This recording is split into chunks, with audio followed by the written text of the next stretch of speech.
Hey everyone, it's Brian Eisenhower. Welcome to the show today. Wanted to talk to you about real estate branding today. And I think the timing of this is important, especially in the wake of all the criticism real estate agents are facing with all of the different lawsuits and public responses to those lawsuits, quite humbling to the real estate profession. I don't think ever have we seen the consumer or the public in general have such a less favorable view of real estate agents as they have lately. And so real estate branding, especially now, has never been more important. How you position yourself as a real estate agent has to take that into consideration a bit. And I think where I have seen a lot of people run astray here is the overall focus of their branding. And what I mean by that is their branding erroneously is more agent-centric and less consumer-centric.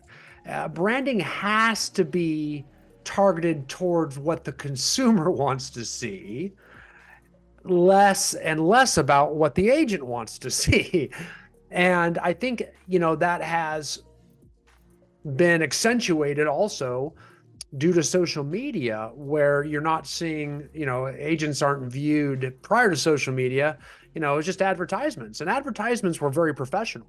You know what I mean? Because you're paying money for it. And how are you going to present yourself in an advertisement as an agent? It's going to be very professional and it's going to be geared towards what the consumer wants to see. But we get a little bit more careless and reckless because social media is so easy, it's cheap, it's free. You can do it after a glass of wine. You can do it, if you're feeling real happy about something. It can almost be a knee-jerk reaction that makes you put something on social media that is unprofessional. And I think we're seeing a lot more of that. And it's not consumer-centric, it's agent-centric. Examples of that, you see, licensed agents putting on social media themselves in bikinis or drinking beer at a party or doing crazy things on a houseboat, or maybe they're just living too lavishly of a life. They're talking about their jet or their plane or their new Lamborghini or their big expensive house or their elaborate travels. And unfortunately, you're in real estate and you're typically connected as friends or followers, depending on the social media channel, to a bunch of your potential clientele, people in your sphere of influence. They're in your database, but yeah, they're also following you. So as a general rule, I'll always say this: you're in real estate, and if you're marketing to the people that here's a rule you can live by. If you wouldn't put it on your website, don't put it on social media. If you wouldn't put it on your website, don't put it on social media. Because I'll tell you right now, if you've got parties of you in a bikini with a red plastic cup, chug-a-lugging, you wouldn't put that on your website. That's not that's not you putting your best foot forward. So there, to a certain degree, we can't be who we really are on social media if you want to be a successful agent. You can have rights or responsibilities, but you do not get to have both. I can assure you of that. So you can have the right to live as you want to and put whatever you want on social media, but you're going to have decreased responsibility that a top producing agent would have that needs to present themselves in a more diplomatic, vanilla fashion. Almost like a politician running for office. You have to be very positive on there. You can't be, bashing other religions, or you can't be bashing other political parties. I mean, there's another example. I mean, you may have strong convictions about your political party, but understand, at least in the United States of America, politics are split almost evenly down the middle. So if you say something negative towards one party or even too positive about your party, you can totally alienate half of your target market. So again, I wouldn't be putting that on my website, unless you really just want a smaller pool of clients. And that's just the way it works. I mean, if you're dressing in provocative clothing, I mean, this is something we've had to coach forever. They're like, well, I want to be me. I want to be who I am. I want to have the right to express myself. Maybe show my cleavage or show a lot of leg, or the guys want to be topless, and show off all their muscles. whatever that may be, if you're putting that's unprofessional clothing, that's unprofessional attire, if now all of a sudden, if you've got a couple thinking about listing their house and they see that on social media, is the wife going to be really excited about calling that lady in the bikini to come list their house? I know it's exciting, and maybe the agent's ego is somehow boosted by the fact that they're putting themselves out there and in these attractive, alluring outfits, but that's not the light we're going for. This isn't a Tinder profile. This is the purpose on social media. If you want to be a top producer, needs to be in a way that puts you in a professional light. And that's branding. And that's where we're seeing it go very, very astray. And that can keep going too. You see it with, levels of success with the evolution of real estate teams and people selling more and more real estate.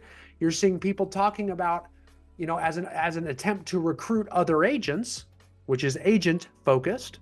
They're talking about how successful they are, how much money they make, how they're realizing all their dreams, and they're being inspirational because they're able to buy a house or a boat or an airplane or go on these lavish trips. So effectively what they're doing is on social media, they're bragging about how much money they're making in an attempt, I get it, not to just brag, to lure other agents to their team or their brokerage or what have you, by saying you could have it too, if it's up to me, follow me, that kind of thing. So I get the motivation there, but it's not being taken well by the consumer who has to watch all this go on, which is why there's a lot of upset people in the public about how much money agents make.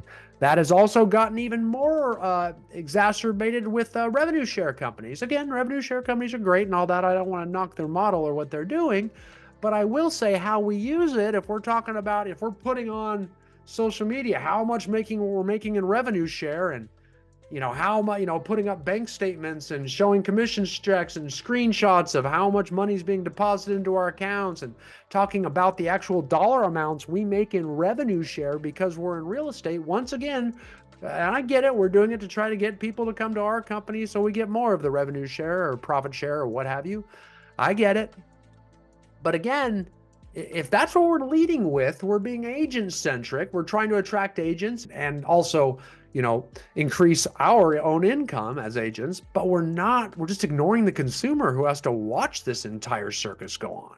And the consumer sees this, and what do they think? Wow, I mean, these agents make a lot of money. Maybe they shouldn't make so much money, and we're starting to hear that lashback, very, very bad. Now, I think there's a fine line here. I've seen people take this into a scarcity place where somehow, people that are top producers and big teams are ruining the industry because they're making so much money.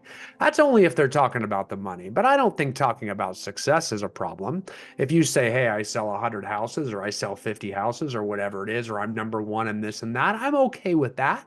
Because that just, that's like testimonials. That's a proven track record. Hey, a lot of people use me and they keep using me, and therefore, I provide a good service. I think that's fair advertising. I think that people that are trying to throw that type of branding under the bus are probably just a little jealous, maybe, that they've never been able to have that type of success in the business, because people tend to gravitate to proven track records, right? I mean, it just is what it is. If a lot of people go to Lowe's or Home Depot, the smaller hardware stores suffer. They hear about how good Lowe's and Home Depot is, and they trust other people. You go onto Amazon, you tend to buy the thing that has a lot of reviews. Has a lot of reviews. We know a lot of those people like it, therefore they must be pretty darn good. And the same thing's true with saying you sell a lot of houses or you're number one. That's kind of proven marketing and sales. So people are trying to say that's not good, which I am seeing out there. I got to draw the line there. But I will say being professional is, and talking about the money you make, that doesn't help anybody. That's just feeding your own ego, and it's not professional. It's very unprofessional, right? And I think, that also goes true as in your marketing materials. Your signs, your branding, your logo, all of that, that people, if I'm going to list my house with you, like that sign has got to make my house look like it's worth more. You know what I mean? Like it can't be junky. It can't look like Walmart in my front yard. It's got to look like Nordstrom's in my front yard. So we have to up our games in our marketing materials too. It can't be trashy. It can't be junky. Do they really want your face on their front yard? Things like that. Like we got to make sure it's extremely consumer centric, less agent centric. So if you're out there trying to brand yourself more than the actual product, the listing, again, we're moving away from consumer-centric marketing and being a little too agent-centric. And I get the idea behind that. I don't think you're evil for doing that kind of stuff. But I think, there is a tide that has been turning here. And success does leave some clues. And it's very important when we look out there and see who's succeeding. It's typically those that actually put the houses in the best light. If you always want a higher price point or more expensive houses and more expensive listing, really think about making your marketing accent the house. You know what I mean? How does this sign make that house look better? How does this flyer make that house look better? How does this mailer make that house look better? How does this, social media post with a new open house or a new list, just listed or something like that, how does it make that house look better? If it's just advertising you, and you're trying to make the house fit your marketing scheme, I think we're getting agent-centric, not consumer-centric. Let's flip that around and say, how do I make that house look like it's worth more? Because that's what people want. They want the highest price for their home, that's for sure. So how does your listing elevate the value of the house? How does your marketing materials elevate the value of the house? Make it look more luxury, more elite, more professional. Because if your marketing materials, your sign, your marketing materials don't, you're going to get lower priced homes, which means, less commission income for you. So think of that consumer centric mode. Think of that as your branding piece moving forward. Again, your marketing materials, your sign, all of your marketing efforts must make their home appear as if it's worth more. It's got to accent it, right? Also remember, if you wouldn't put it on your website, don't put it on social media, because social media is the new website. It is what it is. So go through there and clean out. You can have stuff about your family on there. That's fine. You can have stuff about your personal things on there. That's fine too. But it needs to be vanilla. Would the guy who's running for mayor in your hometown put unprofessional stuff on his social media posts? No. Have that mentality. So yes, you are going to have to take one for the team and give up some rights to be who you really are on social media, because you're trying to be a successful business leader in your area. So you will have to take on a little bit more responsibility. Remember, you can have rights or you can have responsibility, but you're not going to be able to have both. Okay, so you're going to have to give up some rights to be who you are, just like you wouldn't go in pajamas and flip-flops to a listing appointment. You might want to look a little bit more presentable. Same thing's true on social media. You don't get to do everything you want to do when you're successful. You give up some of your rights for the increased responsibility. Okay? So that's what I trust. I hope you understand that. And that has never been more prevalent today. Like I said, really putting out there about, even about religion. You can be religious. I'm a religious guy myself, but not everybody is in my particular religion. And so, putting that on my website might be a little too much. That might deter people from a different religion, right? Politics the same way. Super important. Okay. Super important, guys. So hopefully that comes into play. Hopefully this might even help the industry a little bit. People get a little bit more professional in the way they present themselves out there. And hopefully increase their incomes at the same time. So gang, thanks for being on here today. I really appreciate you listening to me, and can't wait to see you guys next time.